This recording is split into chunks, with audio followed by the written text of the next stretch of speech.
simple and easy.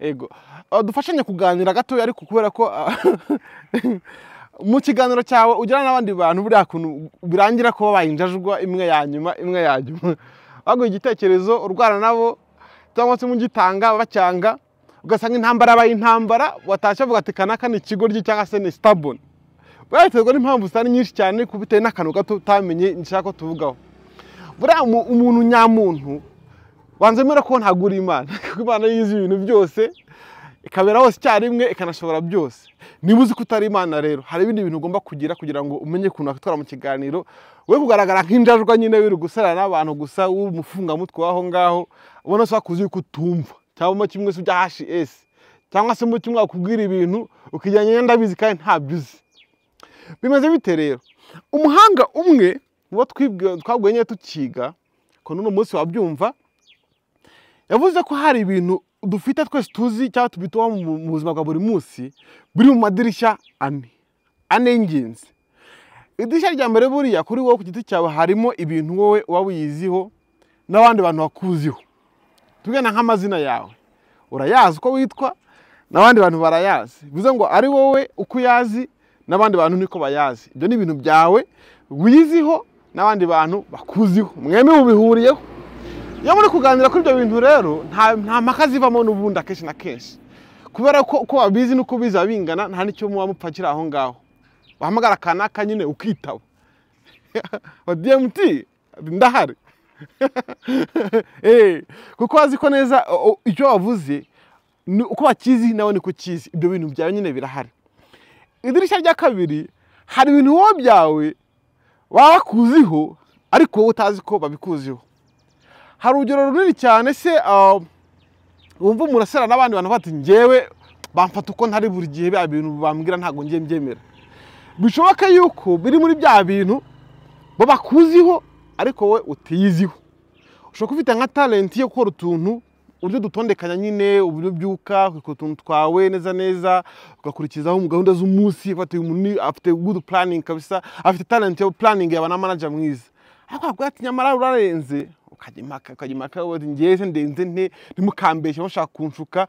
Kumbe buri muri bya bintu byawe bikorera kandi ko byanyabyo n'abandi gukorera amafaranga muri ibyo bintu, ariko ntago uzi ko ibyo bintu ari byo kandi bitangana amafaranga. Usanga warakennye warapfuye nabi kandi ufite ikirombe ufite ibintu uzi gukora ariko abandi babizi bakanabyaza umusaruro ariko utabizi.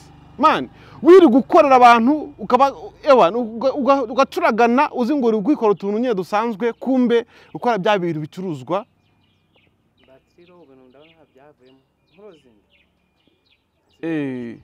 Kora kuri close gusorekeraho.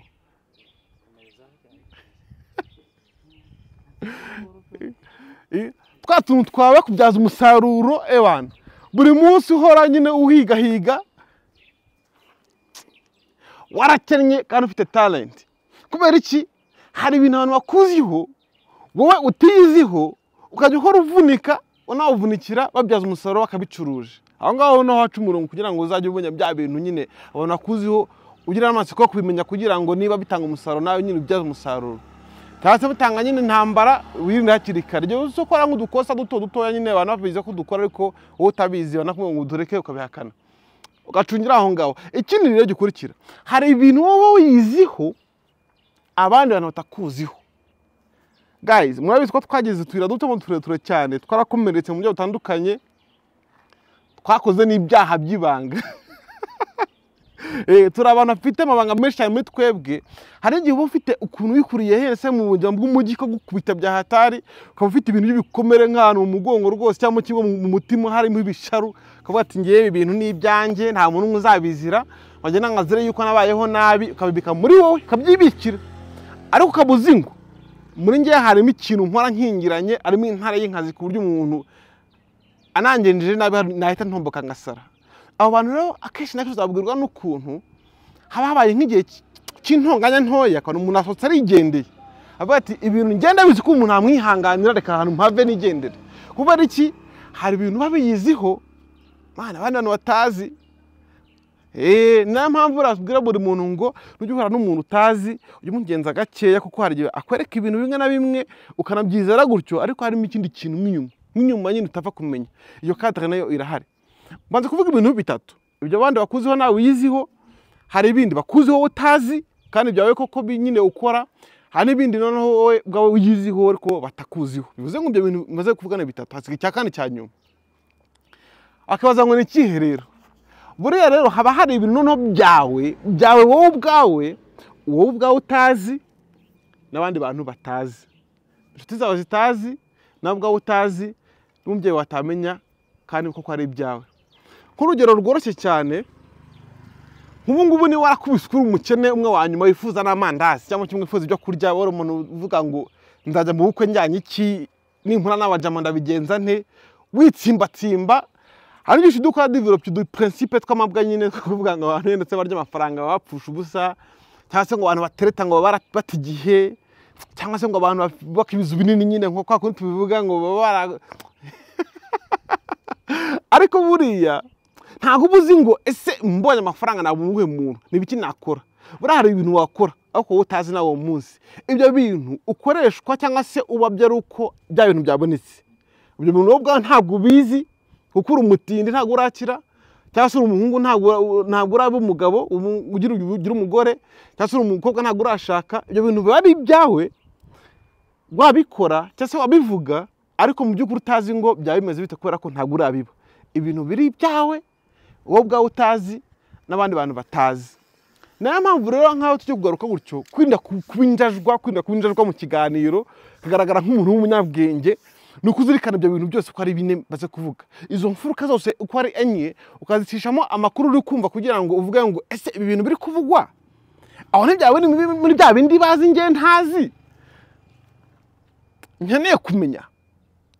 Utera comments zo kubyirukana cyangwa se ushaka kurwana n'ababivuze, cyangwa se mu kimwe bate ibi bintu biri kuvugwa ndumva biri mu bintu ushoboka kuba byaba ari ibyanjye, ariko noneho nanjye ubwanjye ntabwo ndabigira. Ukavuga wasiga room yo kuvuga ngo nubwo imeze gutya ariko wasanga ari ukundi kuntu namera haramutse habaye impamvu runaka ituma hari kiba. Tavuze ngo ngiye ngo mbonye intare ngo nahita gutese kutarayibona nyine. Hari ukundi kuntu wamera nyine kwawe bwite nyine utazi n'abandi bantu batazi. In fact angana guhugura kugira ngo tugire umutima wo kwiga no kumenya kutagaragara nk'injiji mu bantu bari kuganira nyine n'abatanze igitekerezo. Tega amatwi ubanze igiklase muri za nguni zose mune gutanga cyawe igitekerezo. Niba utarabona igitekerezo kifatika cyo kuvuga ngo nzi neza ko ibintu ntabizi ngiye kubivuga nkubaza, nzi neza ko bino bintu mbizi ngiye kuvuga nkutanga igitekerezo, nzi neza ko bino bintu babizi nanjye nkaba mbizi, niba ari no kubyirengagiza nkana n'uburenganzira bwabo nta mpamvu z'impaka. Si sawa se? Nta mpamvu yo kubikajije mu biganiro kandi ibintu byoroshye cyane. Bitwara mu buryo bw'ubwenge, umenya aho ukarase formation, then niba mara kurangiza nawe uvuga ati nanjye ntanga igitekerezo cyangwa kimwe ngisabe. Ciao. Ni DMT Rwanda. Wakora subscription kuko ni ibintu by'ingenzi cyane. Ndashaka ko tuzajya tujyana muri abantu benshi cyane kandi tunatanga ibitekerezo nyine bidufasha kubaka umuryango wacu ndetse n'ubumuntu bwacu kugira ngo tube beza warutabo turiho. Peace and love.